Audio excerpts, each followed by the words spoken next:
essa merenda no dia inteiro. Então a merenda é reforçada, ela tem legumes, tem carne, tem tudo que a criança precisa. Em pouco tempo, os educadores sentiram a mudança de comportamento. Com o projeto, Alimentação Saudável, as crianças já mudaram o hábito, já faz parte da nossa rotina da escola e é um projeto que está dando muito certo. As crianças notaram que o alimento ficou com sabor de saúde.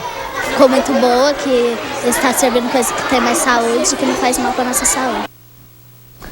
É o exemplo dado pela Prefeitura de Franca. Aliás, vou repassar. Esse é um bom exemplo da Secretaria de Educação de Franca? É um bom exemplo para ser seguido pelas outras escolas da região aí? Eu acho que é um bom exemplo. O que eu gostei mais foi o finalzinho que eles estão ensinando educação nutricional na escola, né? As crianças conseguem aprender equações matemáticas de 4º grau e as pessoas acham que elas não conseguem aprender a se alimentar bem. Lógico que precisa estar no currículo, precisa ser ensinado, né? Então isso eu acho fantástico. Agora, outra coisa muito bacana da reportagem foi aquela imagem das crianças todas brincando, correndo e naquele meio várias crianças mais gordinhas, né? Porque tem uma coisa que é importante, a gente não pode criar falsas expectativas, né? Hoje a ciência já está bem clara nesse sentido. Se você quiser ter saúde, você tem que fazer meia hora por dia de atividade física programada, organizada, né? Se você quiser prevenir doença cardíaca, infarto, você tem que fazer 60 minutos de atividade física. Agora, se você quiser emagrecer uma criança, você precisa de 90 minutos todos os dias de atividade de moderada a intensa. A partir de que idade, hein, doutor? A partir de qualquer idade, 4, 5 anos de idade. Isso que os pais falam pra gente, a Cristina deve ter a mesma experiência que eu, mas meu filho brinca tanto, né? Ele corre. Isso, se você quiser usar terapeuticamente o exercício para a criança emagrecer, a gente não pode criar na família uma expectativa de que colocando no judô 3 vezes por semana, 40 minutos, que essa criança vai emagrecer por conta disso. Não vai. É bom para a saúde, é excelente, mas para emagrecer ela precisa de mais tempo e conhecimento muito atual, né? A recomendação da OMS de 1 ano para cá tem que incluir atividade anaeróbica. Não adianta a criança fazer só aeróbico, só correr, ela precisa ter um pouco de atividade de resistência muscular para que ela possa ter o resultado desse exercício. Mas isso a partir de 4, 5 anos, já 1h30 já? Só que lógico que você vai adaptar isso a cada faixa etária, né? Com uma criança de 4, 5 anos, você não vai levá-la a uma academia, né? Ela vai ser colocada numa situação em que ela possa fazer isso por um tempo grande. Agora, veja bem, eu estou dizendo atividade terapêutica, se você quiser usar como se fosse uma prescrição, como se fosse um remédio, né? Se você me disser, puxa, mas uma criança que não faz nada e passar a fazer natação 3 vezes por semana não é bom? É excelente, mas a gente não pode criar na família a expectativa de que isso vai fazê-la perder peso. Porque nós vamos também na Secretaria, nas escolas de Franca, né, nas escolas municipais, que eles estão usando na questão prática, né, além da educação, como o doutor falou, a questão de pratos mais coloridos e frutas também intermediárias aí para as crianças. Até que ponto esse prato colorido é importante mesmo, Cristina? É importante porque ensina as crianças a comer os alimentos que são mais nutritivos, porque de acordo com a cor, cada alimento traz um nutriente diferente. Agora, tem que saber o alimento certo, né? Não adianta colocar um monte de salgadinho colorido no prato. Não, nós estamos falando de frutas e verduras, né?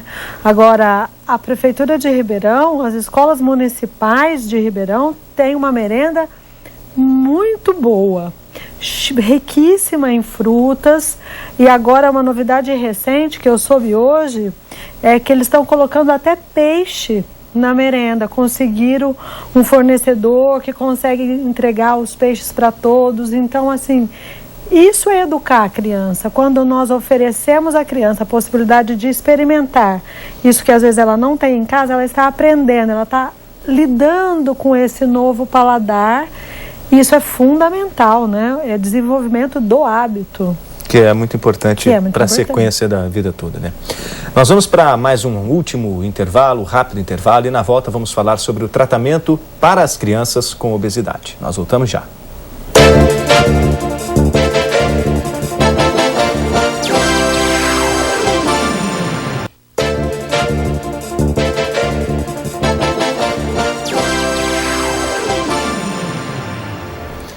De volta com o EPTV Comunidade, esse é o nosso último bloco, falando sobre obesidade infantil. Agora nós vamos falar de tratamento para as crianças que já estão obesas. Qual é o principal tratamento? Já é medicamento logo de início ou não? São esses exercícios físicos, doutor? Olha, medicamento é a última instância e, felizmente, é muito raro a gente precisar recorrer a isso, né? Na questão da obesidade Na infantil. da obesidade infantil, a gente tem poucas opções, não são seguras, então é uma situação extrema, né? Eu sempre sou favorável que o primeiro passo seja, de fato, a educação alimentar. Então, isso a gente precisa fazer. Às vezes você só orienta, às vezes tem que prescrever um cardápio mesmo, né? A palavra dieta ela é muito forte para a criança, mas tem que prescrever, porque as mães falam assim: doutor, eu sei que fruta é bom, mas eu posso comer à vontade? Não. Mesmo fruta tem o seu limite, mesmo coisas boas tem o seu limite. Então, trabalhar com isso, né? Atividade física, ela sempre virá junto com isso. E, eventualmente, essa criança pode precisar de outros suportes, por exemplo, um suporte de um psicólogo, ela pode precisar até de um educador físico, se for uma criança muito obesa que tenha dificuldade para fazer o exercício, então ela precisa de um educador físico. Então, isso vai depender de cada caso, né? Todo mundo fala, o tratamento da obesidade é interprofissional, de fato é, mas são raras as pessoas que podem arcar com o custo de frequentar 7 ou 8 profissionais, né? Então a gente tem que se adaptar um pouco a isso. A obesidade infantil é uma questão de genética? Somente ou não? Não, a genética tem um papel muito grande, né? Tanto é verdade que grande parte dos meus pacientes pediátricos não são glutões, não são crianças que comem demais. Elas comem muito parecido com o que os colegas comem. Só que a genética delas é uma genética de absorver mais nutrientes, de incorporar mais. Então a genética tem um papel fundamental, mas é importante a gente lembrar que a nossa genética não mudou em 10 anos, e a obesidade mudou. Quer dizer, a genética que nós temos hoje é a mesma, muito provavelmente, é a mesma genética dos nossos pais e avós. Agora, o ambiente mudou muito, a oferta de alimentos hipercalóricos, de porções grandes, como a Cristina falou, a falta de exercício, né? Então, a genética é importante, mas ela não mudou, a genética é a mesma. Quando é o momento ideal, é necessário que um paciente, um pai de uma criança procure um nutricionista ou um médico mesmo? Em que momento? Eu penso que quando a criança está incomodada com aquilo, ou quando os pais percebem que o peso da criança está se elevando, ou que ela está se alimentando mal. Agora, as dicas que eu acho que são importantes para a população é que o controle do peso necessita de uma rotina em casa. É preciso ter horários para as refeições, isso é uma coisa importantíssima. O café da manhã deve ser seguido assim, e respeitado, porque eu vejo que muitas crianças não tomam café da manhã. E é preciso também que a criança tenha as refeições no horário correto, com os alimentos disponíveis, alimentos nutritivos. E são alimentos simples, o arroz, o feijão, os vegetais. Não precisamos recorrer a nada caro. Com os alimentos do dia a dia, nós conseguimos que a criança emagreça, quando é o caso de obesidade. O que é um café da manhã bom para uma criança, Bruno? Agora tem muita gente assistindo, passa das 8 da manhã. O que é um café da manhã importante para o dia a dia, que seja rico e seja simples de fazer? O café da manhã sempre tem que ter uma fruta, pelo menos uma fruta. Ele vai conter uma bebida que pode ser um suco ou pode ser um leite e uma fonte de carboidrato, que pode ser o pão, de preferência o pão integral. Um alimento que eu acho interessante também, que pode ser utilizado, é a aveia. A aveia é muito benéfica para a saúde e pode ser utilizada na banana. As crianças gostam muito de banana, que é uma fruta que elas aceitam bem. Agora, quando a criança vai ter um intervalo maior sem se alimentar por algum motivo, nós podemos fazer até um ovo mexido no café da manhã. Temos que incrementar o café da manhã, porque nós estamos observando que a criança passou várias horas sem comer. Ela está saindo do jejum. Incrementar, né? Com limite também, né? Não, incrementar com nutrientes, alimentos que vão promover saúde e saciedade, para evitar o consumo de guloseimas nos intervalos. Agora, falou em guloseima, o doutor falou que pode deixar comer guloseima em algum momento já do programa. Só para a gente deixar claro isso, como que é essa relação, né, da criança que quer comer uma guloseima, os pais não vão, assim, vão deixar, mas não comer muita guloseima e tal. Como deve ser isso, então, essa relação, esse tratamento dos pais com as crianças, no caso das guloseimas? Eu acho que a informação fundamental que a gente tem que dar para as pessoas é que o que faz uma criança engordar é o dia a dia, não é a exceção. Então, aquela criança que usa a guloseima diariamente, eventualmente em todas as refeições, a guloseima para ela vai fazer mal. Aquela criança que usa a guloseima, como o próprio nome diz, uma guloseima, é uma coisa extra, não vai ter problema. né? Uma criança que for ao cinema e lá ela resolver levar bala ou levar mesmo uma pipoca, ela não vai ter nenhum prejuízo, porque ela não vai ao cinema todo dia. Então, a questão da guloseima, do refrigerante, do salgadinho, não adianta a gente fugir da realidade, eles estão aí e vão ficar. Agora, a gente tem que ensinar aos pais que isso é uma coisa de exceção. O que faz uma criança emagrecer não é ela tirar definitivamente o refrigerante da vida dela, mas é, como a Cristina falou, ela no dia a dia não consumir refrigerante, mas na festinha de aniversário, ou no domingo, ou no churrasco, ela vai consumir, porque aqui o alimento também é uma fonte de prazer, não é uma coisa só nutricional, né? E a criança tem direito a ter esse prazer também. Várias vezes aqui durante o programa nós falamos na questão da educação alimentar. Dá para a gente quantificar, colocar em tempo quanto demora a questão da educação alimentar para uma criança entender essa educação alimentar? Vamos dizer assim, um pai começa a falar hoje, em novembro, da questão de educação alimentar. Quando que ele vai ter uma resposta? Depende da criança ou depende muito do incentivo dos pais para isso? A minha opinião, né, não sei o que a Cristina acha, mas a minha opinião é assim, eu acho que dura uma vida toda. Né? Assim como a gente passa a vida toda ensinando para a criança conceitos de moral, então isso é uma coisa que vai se somando, é um tijolinho que a gente vai colocando um em cima do outro.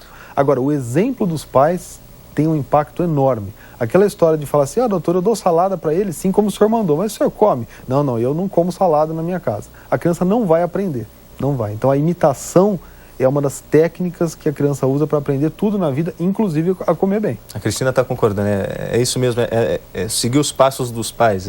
Eu concordo, mas quando os pais não comem, mesmo assim é possível mudar. Porque eu tenho crianças lá que os pais não comem salada. Mas no diálogo com a mãe, que geralmente acompanha a criança ao consultório, eu falo, sirva um prato de sobremesa de salada todos os dias para o seu filho. No primeiro dia ele não vai querer, no segundo ele pode não querer, no terceiro ele vai experimentar. Né? Quer dizer, se os pais consomem, é muito mais fácil e é o ideal. Mas nem sempre é o real. Mas nem por isso a gente vai desistir. A gente tem que persistir na ideia. E quando a criança não aceita a salada, vamos colocar essas verduras, esses vegetais, em preparações, como por exemplo, um bolinho de espinafre assado, cozinhar o feijão com uma beterraba dentro, com abóbora cabotiá dentro. Ali está entrando vitamina A, está entrando fibras, vários nutrientes na alimentação dessa criança. O ideal é que ele sinta o sabor do alimento sozinho, aprenda a gostar daquele alimento. Mas enquanto isso não acontece, nós podemos usar desses artifícios aí da culinária. O ideal é que se alimente de 3 em 3 horas mesmo? É o correto. Para manter uma boa saúde, a educação alimentar começa com isso também, com essa adequação do estômago da gente, a gente pode dizer assim? Com essa rotina de 3 em 3 horas? Com a rotina, essa rotina vai fazer com que a criança na refeição seguinte, ou mesmo o adulto, né? Não tenha uma fome exagerada e não tenha hipoglicemia. Porque um intervalo longo entre uma refeição e outra pode gerar hipoglicemia, o que vai favorecer aquilo que os pacientes falam assim, eu tive um ataque, comi tudo que eu vi na minha frente, né? Então, para evitar isso e até mesmo para conseguir introduzir mais nutrientes nutritivos, esse comer de 3 em 3 horas é muito importante. E a criatividade dos pais também é importante, né? Para fazer esse encaixe na rotina das crianças, né? Sim. Bom, nós estamos chegando ao fim do EPTV Comunidade. Eu gostaria de agradecer ao doutor pela sua participação, né? E que os pais assistam e vejam essas orientações que são importantes. Obrigado, viu, pela sua participação. Sim, eu que agradeço a oportunidade. Torcendo para que esses números de obesidade aí, de crianças obesas, diminuam cada vez mais, né? Preciso. Maria Cristina, obrigado também pela sua participação com a gente hoje. E que os pais sigam essas orientações de receitas também, né, para alimentação saudável, né? Eu que agradeço. Obrigado, tenham um bom dia para vocês. O EPTV Comunidade fica por aqui. Obrigado à sua audiência. Aproveite o sábado, tenha um ótimo domingo e até a próxima. Tchau.